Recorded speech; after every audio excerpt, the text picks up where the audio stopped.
আল্লাহর নবী সাল্লাল্লাহু আলাইহি ওয়াসাল্লামের একজন প্রখ্যাত সাহাবী, নাম হলো হযরত তালহা। কি নাম?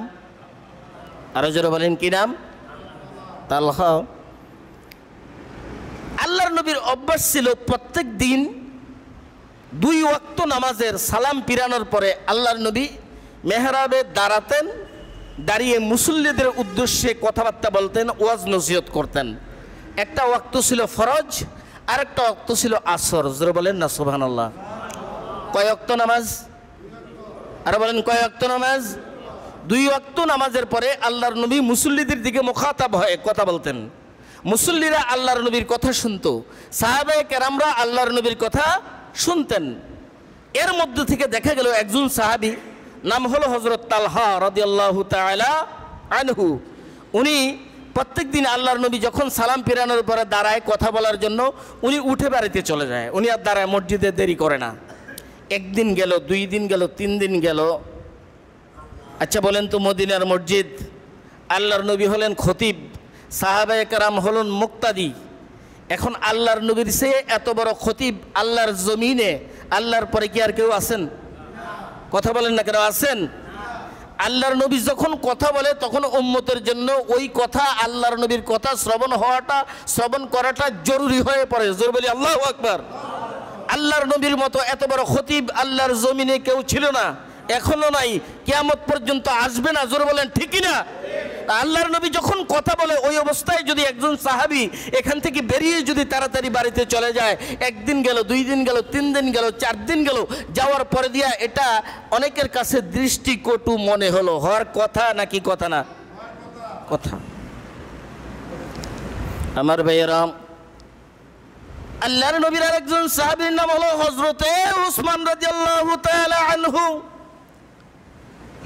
এটা তিনি পর্যবেক্ষণ করলেন, আল্লাহর নবীর কাছে আগে আসলেন, আয়েশা বলেন, ইয়া রাসূলুল্লাহ, ইয়া হাবিবাল্লাহ, নবী গো, প্রত্যেকদিন ফজরের নামাজের পরে, আসরের নামাজের পরে, আপনি নামাজের পরে মসজিদে মুসল্লিদের উদ্দেশ্যে কিছু কথাবার্তা বলেন। আপনার কথা শুনে আমরা ফরজ ওয়াজিবের মতো গুরুত্বপূর্ণ মনে করি।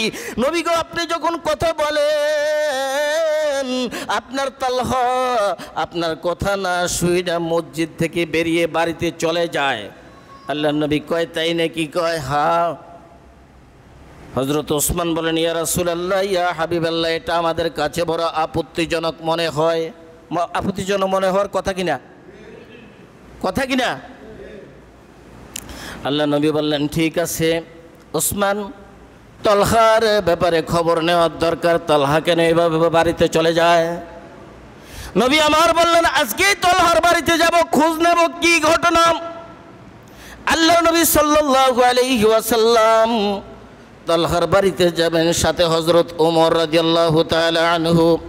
আল্লাহর নবী যাচ্ছেন, হযরত ওমর রাদিয়াল্লাহু তাআলা আনহু তালহার বাড়িতে দরজার সামনে যায়া দাঁড়াইছি। দাঁড়ায়া বাইরে থেকে সালাম দিতেছে, আসসালামু আলাইকুম ইয়া আহলাল বাইত। যারা বলেন আল্লাহু আকবার। আল্লাহর নবী দরজার সামনে গিয়ে সালাম দিয়েছেন। সালামটা দিছে কে? কথা বলেন, আল্লাহর নবী। এখান থেকে মাসআলা নেওয়ার দরকার যে প্রত্যেকের বাড়ির সামনে গেলে, গেটের সামনে গেলে, দরজার সামনে গেলে যদি কাউকে ডাকতে হয় তাহলে সালাম দিয়ে তাকে ডাকতে হবে। কোনো ঘরের সামনে গিয়ে সালাম দেওয়া হলো সুন্নাত, ঘরের বাসিন্দাদেরকে সালাম দেওয়া কি সুন্নাত। ডাইরেক্ট দরজা খোলা আছে, ঘরে ডাইরেক্ট ঢুকা যাবে না, ডাইরেক্ট ঘরে ঢুকা যাবে না। এখন আল্লাহর নবীরা কার দরজার সামনে গেছেন? তালহা রাদিয়াল্লাহু তাআলা আনহুর ঘরে গেছেন। বাইরে থেকে দরজা, এর বাইরে থেকে বেড়া, এরপরে গেট আছে, গেটের ওখানে গিয়ে আল্লাহর নবী সালাম দিলেন, জবাব আসে না। কিছুক্ষণ সময় গেল, আবার আল্লাহর নবী সালাম দিলেন, জবাব আসে না। এরপরে কিছুক্ষণ সময় গেল, আবার আল্লাহর নবী সালাম দিলেন, জবাব আসছে। আল্লাহর নবী সালাম দিলেন, আসসালামু আলাইকুম ইয়া আহলাল বাইত।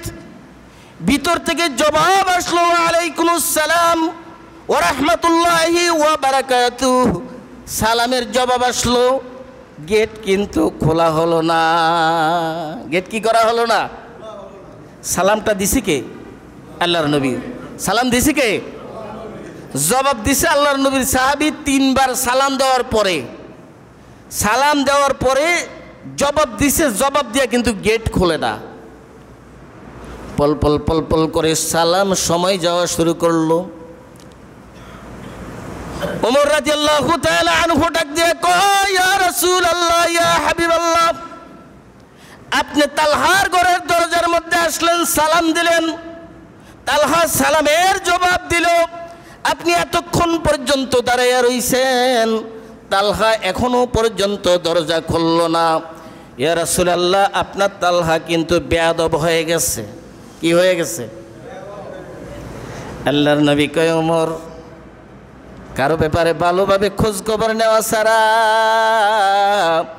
তার ব্যাপারে কোনো মন্তব্য করা যাবে না। জোরে বলেন আল্লাহু আকবার। দেখেন, হযরত ওমর বললেন যে ইয়া রাসূলুল্লাহ, আপনার তালহা বেয়াদব হয়ে গেছে। আল্লাহর নবী বলতেছেন, কষ্ট পাচ্ছেন আল্লাহর নবী। আল্লাহর নবী বলছেন যে ওমর, কারো ব্যাপারে ভালো করে খোঁজ খবর নেওয়া ছাড়া কোনো মন্তব্য করা যাবে না।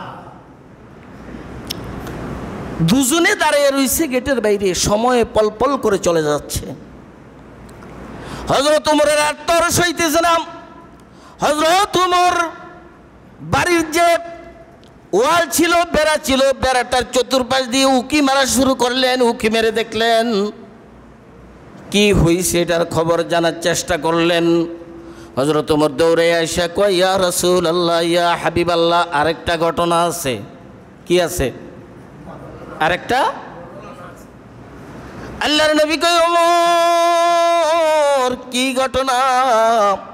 ওমর বলে, ইয়া রাসূলুল্লাহ, ইয়া হাবিবাল্লাহ, নবী গো, তালহার বাড়ির ভিতরে আমি বেড়ার ফাঁক দিয়ে দেখলাম ছোট্ট একটা শিশুকে তালহা একটা খুঁটির সাথে বেঁধে রেখেছে। আল্লাহর নবী কয়, তাই নাকি? কহ।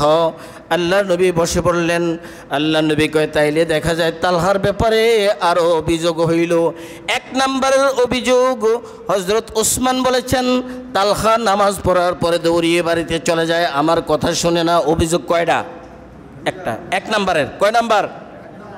2 নম্বরের অভিযোগ হলো আমি নবী তার গেটে আইসা দাঁড়িয়ে রইলাম, পল পল পল পল করে সময় চলে যায়, সে গেট খুলে না।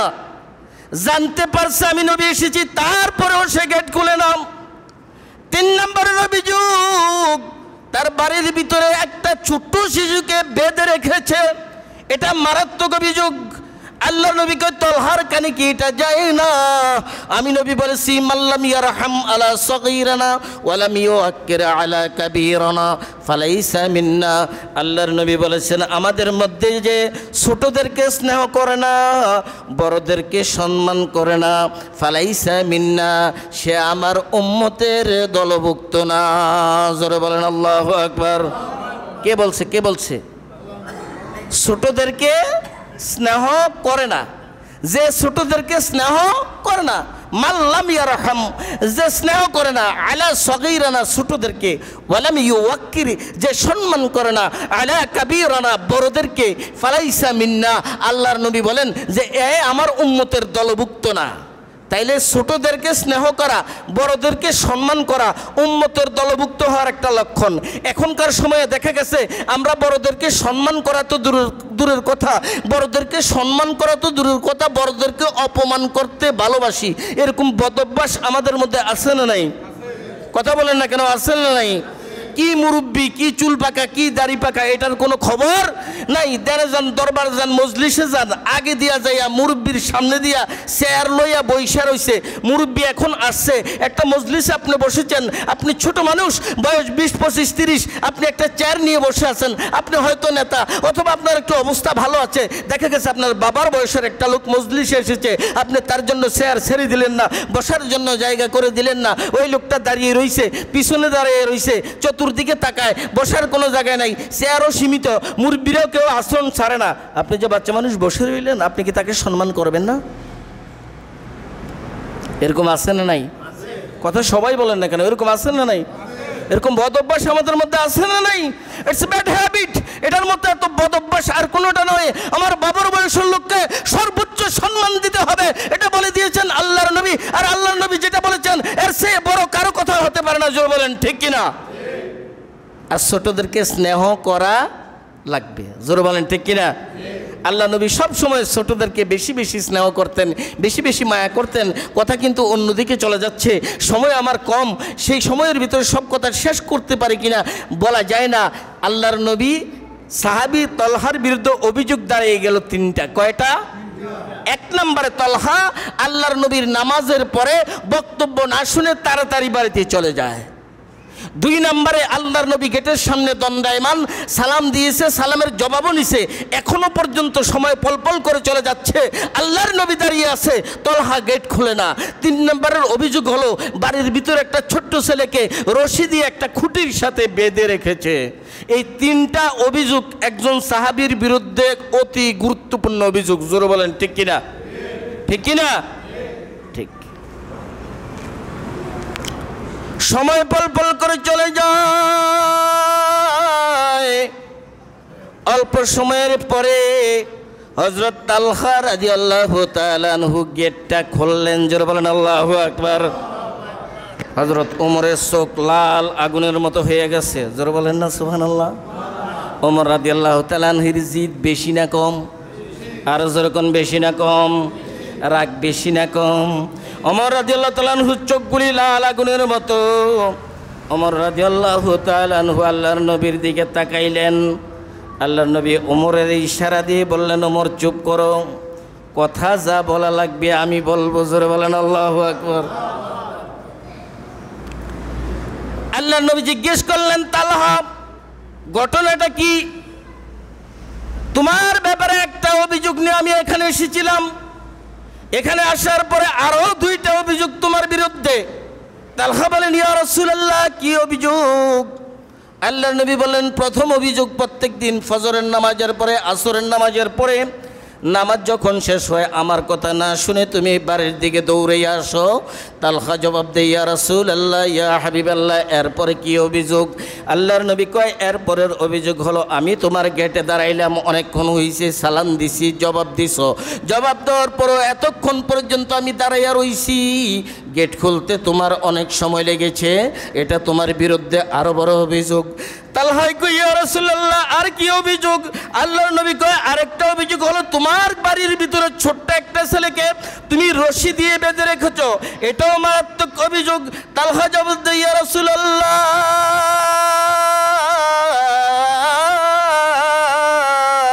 নবী গো, আমার বিরুদ্ধে যে অভিযোগগুলি আছে আমি মাথা পেতে নিলাম।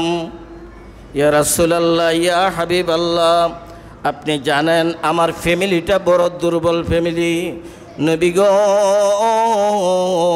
আমার ঘরে আমার বিবি থাকেন আর আমি থাকি, আমাদের ভালো কোনো কাপড় চোপড় নাই, একটা কাপড় আছে ভালো কাপড়, ওই কাপড়টা আমার বিবি পরে নামাজ পড়ে, নামাজের পরে ওই কাপড়টা আমি আবার পরি, আমার বিবি সিরাপাড়া একটা কাপড় পরে ঘরের ভিতরেই থাকে, আমি ভালো কাপড়টা পইরা আপনার সামনে মসজিদে নববীতে যাই। জোরে বলেন আল্লাহু আকবার। এখন আপনারা বলেন, মসজিদে আসার সময় ভালো কাপড় পরার দরকার আছে না সিরা কাপড় পরার দরকার? সবাই কথা বলে না তো। আল্লাহর কোরআনের কথা, খুযু যিনাতাকুম ইনদা কুল্লি মসজিদিন। আল্লাহর কোরআনের কথা হলো, যখন তোমরা মসজিদে যাও সুন্দর কাপড় চোপড় নিয়ে যাও, সুন্দর কাপড় চোপড় নিয়ে যাও। কথা শেষ। তালহা বলে, ইয়া রাসূলুল্লাহ, ইয়া হাবিবাল্লাহ, নবী আমাদের ঘরে ভালো একটা কাপড় ছাড়া আর কোনো কাপড় নাই, নামাজের যখন সময় হয় আমি আমার বিবির সিরা কাপড়টা পরাই একটা গর্তের ভিতরে দাঁড় করাইয়া তারপরে ওই ভালো কাপড়টা পরে আমি মসজিদে নামাজ পড়তে যাই। আল্লাহু আকবার বলেন। নামাজ যখন শেষ হয়ে যায় আপনি গুরুত্বপূর্ণ কথা বলার জন্য দাঁড়ান, আমি যদি ওই সময় কথাগুলি শুনতে যাই অনেক দেরি হবে, আমার বিবির তো ভালো কোনো কাপড় নাই যে নামাজ পড়বে, এই জন্য তাড়াহুড়া করে আমি মসজিদ থেকে চলে আসি। আমি বাড়িতে আইসা আমার গায়ের থেকে কাপড়টাগুলি বিবিরে দেই, বিবি এটা গায়ে দিয়ে নামাজ পড়ে, এই জন্য মসজিদ থেকে আমি তাড়াতাড়ি চলে আসি। জোরে বলেন আল্লাহু আকবার। আরো জোরে বলেন আল্লাহু আকবার। চিন্তা করেন, একটা পোশাক পরিধান কইরা স্বামী স্ত্রী দুইজন নামাজ পড়ে, এরপরেও মসজিদ মিস করে না। জোরে বলেন আল্লাহু আকবার, আর জোরে বলেন আল্লাহু আকবার। এরপরের কারণ হলো, ইয়া রাসূলুল্লাহ, আপনি আমার ঘরের গেটের মধ্যে আসছেন, সালাম দিছেন, আমি সালামের জবাব নিছি, জবাব নেওয়ার পরে দৌড়াইয়া ঘরে গেছি, ভালো পোশাকটা পরে আপনার সামনে আসবো, সিরা কাপড় চোপড় পইরা কিন্তু আপনার সামনে আসা যাবে? কথা বলেন না কেন, যাবে? আল্লাহ নবীর সামনে যাবে? সিরা কাপড় চোপড় পরা আমাদের যুবকদের আছে না নাই? প্যান্টের এইখান দিয়া হুলাক নাই, কথা বলেন নাই? এখান দিয়া হুলাক, এন্দা হুলাক, পিছি দিয়া হুলাক, প্যান্টের মধ্যে ছিদ্র ছিদ্র আছে না নাই? এটার নাম আবার ফ্যাশন। এটার নাম কি? এটার নাম কি প্যাশন না উলঙ্গপনা? এই কথা বলেন, এটার নাম কি প্যাশন না উলঙ্গপনা? নামাজ পড়তে মসজিদে গেছি, হাজীগঞ্জ বড় মসজিদে। আরে কথা যে কত দিকে যায়। নামাজ পড়তে দাঁড়াইছি, জোহর নামাজ পড়ব। আমার সামনের কাতারে এক যুবক ভাই দাঁড়িয়ে গেছেন নামাজ পড়ার জন্য। এখন সে গেঞ্জি গায়ে দিছে, প্যান্ট পরছে, মাশাআল্লাহ এমনভাবে প্যান্ট পরছে, সে যখন রুকুতে গেছে, রুকুতে যাইয়া সোজা বইয়া সেজদাতে যখন যাইয়া তাশাহুদ পড়ার জন্য যখন বইছে, গেঞ্জি উপরের দিকে উঠে গেছে, প্যান্ট নিচের দিকে নেমে গেছে। আছে না নাই? কথা বলেন না কেন, আছে না নাই? প্যান্টও যে পরছে একবারে সুঙ্গা, আছে না নাই? এটা যখন পরছে, পরার অবস্থায় কমপক্ষে 8 আঙ্গুল ফাঁক হয়ে গেছে। কোমরের মধ্যে যে মাংসগুলি আছে, নিতম্ব আছে, এটা বোঝা যায়। মাঝখান দিয়ে আর একশেকেও বোঝা যায়, আছে না নাই? আমার পাশে একটা ছেলে ছিল, আমি এই ছেলেটার জন্য দোয়া করি, আল্লাহ পাক ছেলেটাকে দীর্ঘ হায়াত দান করুক। ছেলেটা মনে হয় পুরো বা পাইবে পরে। লোকটা সালাম পিরানোর সাথে সাথে ছেলে কইতেছে, এই মেয়ে, আপনি আপনার প্যান্ট ঠিক করেন, আপনি প্যান্ট ঠিক করেন। আল্লাহু আকবার বলবেন না? আমি যে তাকে কি বলবো আমি বাসায় খুঁজে পাই না। ছেলেটা ডেকে বলতেছে, এই আপনি আপনার প্যান্ট ঠিক করেন। বেটা তাড়াতাড়ি উঠতে প্যান্ট ঠিক করছে। ঠিক করলে কি লাভ হইব? যেটা ফিন্দা আইছে, যেটা পইরা আইছে, সেজদা দিলে যেই লাউ সেই কদু। জোরে বলেন ঠিক কিনা? তাইলে মসজিদে আসার সময়, মসজিদের বাইরের সময়, যে কোনো সময়ে পোশাক আশাক পরার ক্ষেত্রে সতর্ক থাকার দরকার আছে না নাই? আরো জোরে বলেন, দরকার আছে না নাই? আল্লাহর মাখলুকের মধ্যে একমাত্র মাখলুক হলো মানুষ। যে মানুষ পোশাক পরে, পৃথিবীর আর কোনো প্রাণী পোশাক পরে? তো পোশাক দিয়ে তো মানুষ, আন্নাসু বিল লিবাস, লেবাস দিয়ে তো মানুষ। লেবাস পরলে যদি আপনি মানুষ থাকেন তাইলে আপনি মানুষ, আর লেবাস পরার পরেও যদি আপনি উলঙ্গ থাকেন তাইলে আপনি অমানুষ। জোরে বলেন ঠিক কিনা? তলহা বলতেছে, ইয়া রাসূলুল্লাহ, ইয়া হাবিবাল্লাহ, এক কথায় দুইটা প্রশ্নের জবাব গেছে। আজকে আমি দৌড়ে গড়ে গেছি ভালো পোশাক পরার জন্য, যা দেখি আমার বিবি নামাজ পড়তেছে। আমার বিবির নামাজ শেষ হওয়ার পরে আমি আবার ভালো পোশাকটা পরে আপনার সামনে আসছি, আপনি দাঁড়িয়ে রয়েছেন, এই জন্য একটু দেরি হয়ে গেছে। জোরে বলেন আল্লাহু আকবার, আর জোরে বলেন আল্লাহু আকবার। ইয়া রাসূলুল্লাহ, তৃতীয় নম্বরের কারণ হলো আমার বাড়ির ভিতরে ছোট্ট একটা ছেলে হাত বাইজা রাখছি। এটার কারণ হলো আমাদের সীমার পাশে একটা খেজুর গাছ, আমার আরেক ভাইয়ের। ওই খেজুর গাছ থেকে যে খেজুরগুলি পড়ে, আমার ছেলে ওই খেজুরগুলি কুড়িয়ে নিয়ে আসে। এগুলি খেয়ে পেলে আমার ভাইয়ের হক নষ্ট হয়। এই জন্য আমি ছোট ছেলেটাকে দড়ি দিয়ে বেঁধে রাখছি, যাতে করে আমার ভাইয়ের হক নষ্ট না হয়। এই জন্য আমার ছেলেটা দড়ি দিয়ে বাঁধা। জোরে বলেন আল্লাহু আকবার, আরো জোরে বলেন আল্লাহু আকবার। তাহলে সতর্কতা দেখছেন তো? এটারে বলা হয় নেক আমল। এটাকে কি বলা হয়? এটাকে কি বলা হয়? নেক আমল। নামাজ পড়তে আসেন না কেন? কই লুঙ্গি ঠিক নাই, আসেন না নাই? নামাজ পড়তে আসেন না কেন? কই খালি গায়ে যাই নাই? পোশাক আশাকের আমাদের অভাব নাই। আমার কথা হলো তাকওয়ার লেভেলটা সর্বোচ্চ থাকতে হবে। জোরে বলেন ঠিক কিনা? আল্লাহ রাব্বুল আলামিন বলছেন, ইন্নাল্লাযীনা আমানু, নিশ্চয় যারা ঈমান এনেছে, ওয়া আমিলুস সালিহাত, এবং নেক আমল করেছে, লাহুম জান্নাত, তাদের জন্য জান্নাত। এখন যারা ঈমানের দারদারি এবং নেক আমলদারি, তারা জান্নাতি। জোরে বলেন ঠিক কিনা? কে বলেছেন? আর জোরে বলেন, কে বলেছেন?